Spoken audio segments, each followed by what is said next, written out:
So now that we got our primary forms the way we wanted, let's jump onto the secondary forms. And like I said, that secondary forms are mostly the forms which on which the light bounces, and you can see the shadows and the highlights on it. So they have to be complementing your primary forms, like the ones that you see in yellow, orange. They are the secondary forms. So secondary forms are the one which will define how the light falls on your model. So let's start with the secondary form. Mostly I use the standard brush to get the inner details, and I also use clay builder brush to get the forms right. So now that you're seeing that it's pretty low poly, we need to increase the polygons to get so we can sculpt properly on the mesh. So now once I got my primary forms, I'll start sculpting on the higher res mesh, so we don't have to tweak that much or use move tool that much. So right now what I'm trying to do is trying to get a flow in the mesh.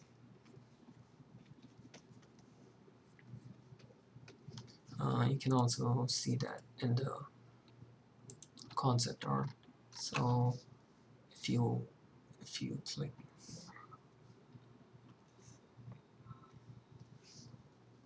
so these are all the secondary forms. So this is the flow. You can see the light hitting here. You can see shadows and highlights here, then shadows. So this is secondary form, and then this form, and all of these forms are secondary.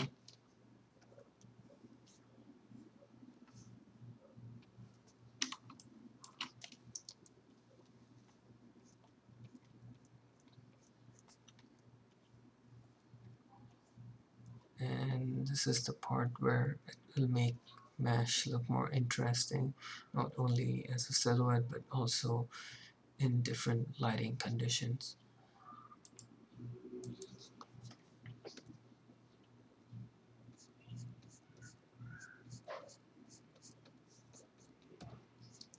It's always a good idea to draw the concepts which you're using, so you can get like a good reference of how you're going to sculpt on your mesh.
So also a good trick to do your secondary form is change to a normal matte cap.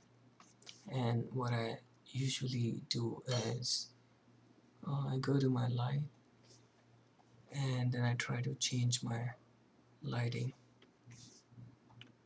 So and then sculpt. So it'll show you where the highlights are, where the shadows are.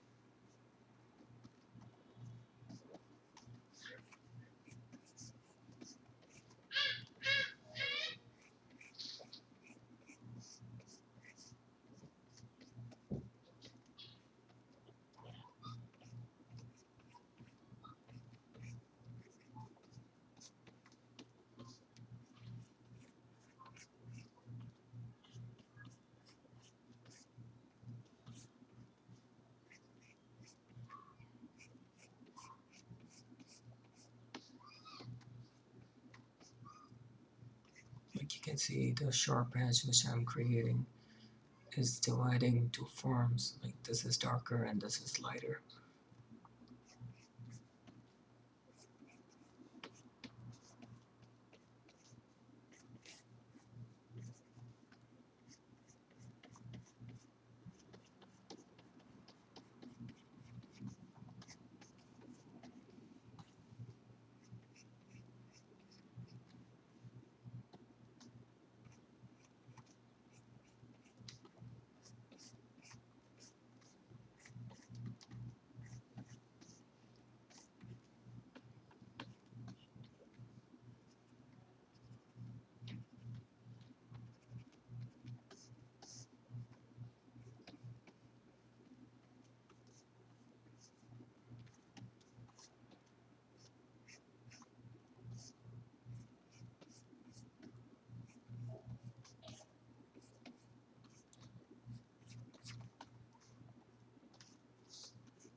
So every time you subdivide, think about it as whenever you're subdividing, you have to make use of every single polygon you subdivided it for. And when you almost reach its limit, you can subdivide more.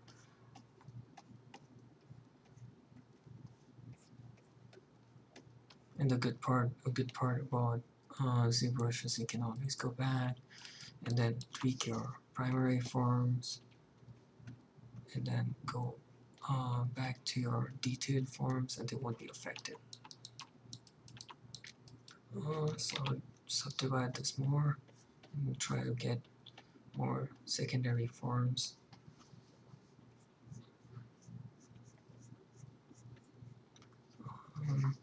So it's more like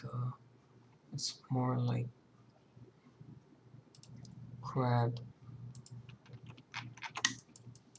shell or crab surface shell or the oysters. So I'm trying to get this look where the pattern's flowing in one direction, like they're trying to flow in one direction, and that's what I'm trying to achieve with my secondary forms.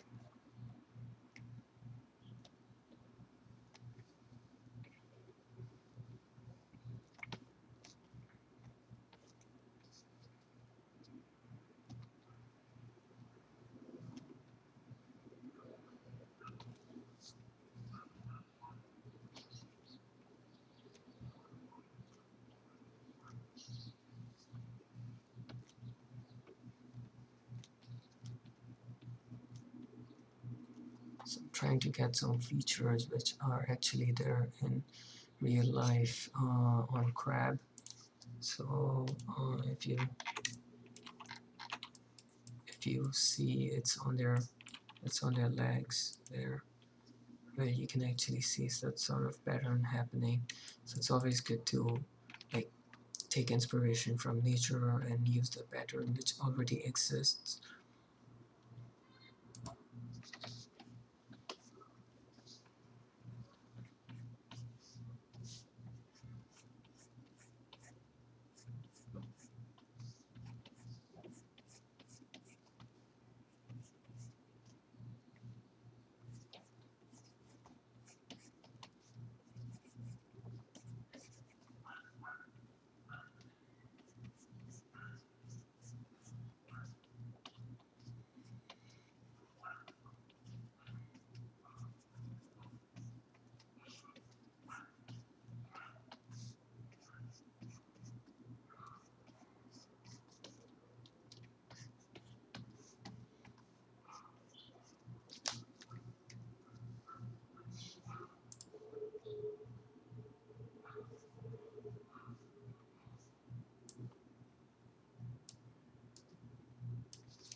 You don't really have to worry about the pixelated part which you see. It's all that matters is if you can see the form from like far. So yeah, it can't be, now you can't see any pixelated polygons or anything. So yeah, all that you have to concentrate is on the big forms and how the light's falling on them. Now this might look fine from this angle, but now if I change the light, you'll see that, oh, there is no depth in this part. So you might add more depth to make it look even.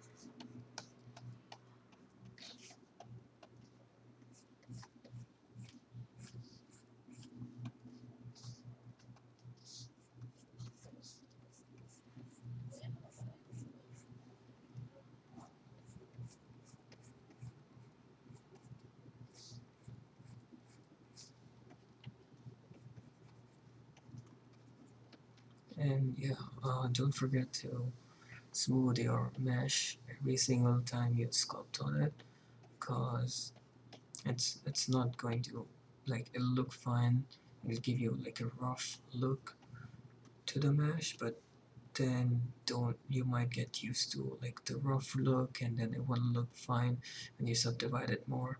So just try to smoothen it a little bit with like a low smooth intensity.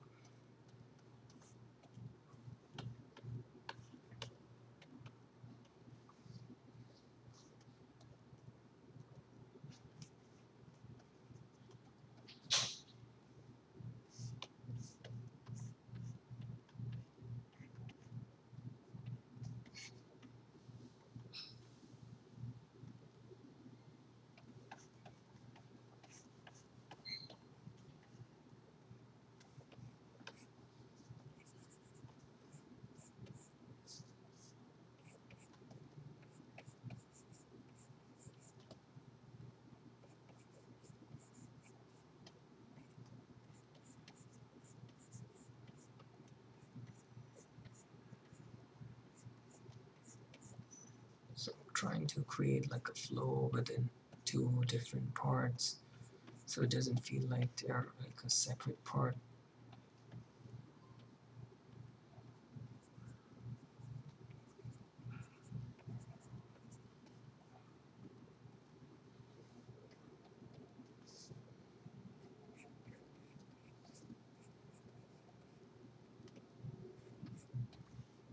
Change my light back.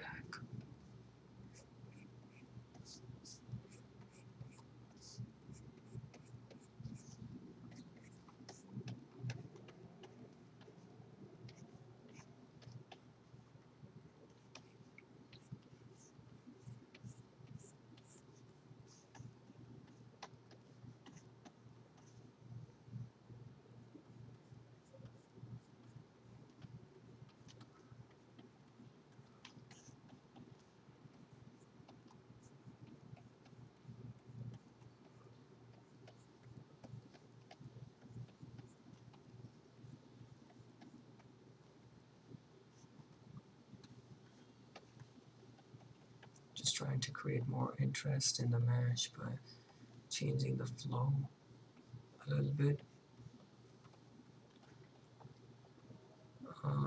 This is the thing which I got from crab's legs, like the way their joints work. It looks pretty cool, so I just took an idea from that and thought that this part might look cooler, but by having like extra joiny stuff.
So now you can see more form being added. See, and now if you turn it black, it's not affecting the silhouette, but it's still there.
So you see when I try to move things when it's high poly, you get this weird line which is jagged and it doesn't feel strong.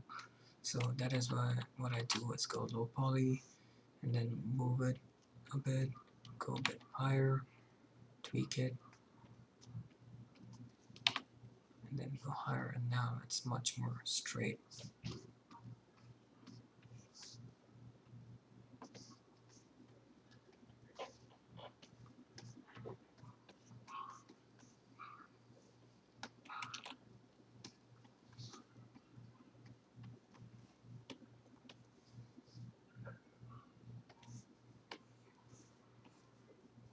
I kind of use trim dynamics sometimes to flatten out some surfaces which are like which you think would be harder.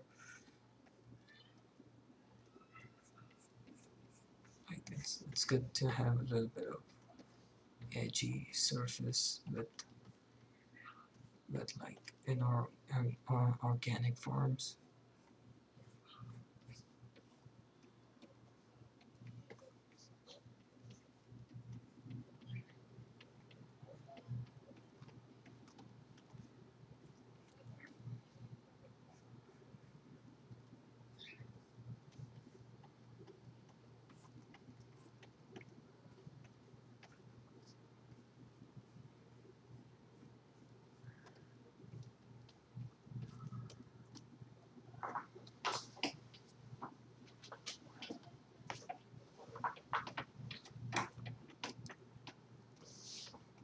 So now we can see some forms are popping out, like these two forms.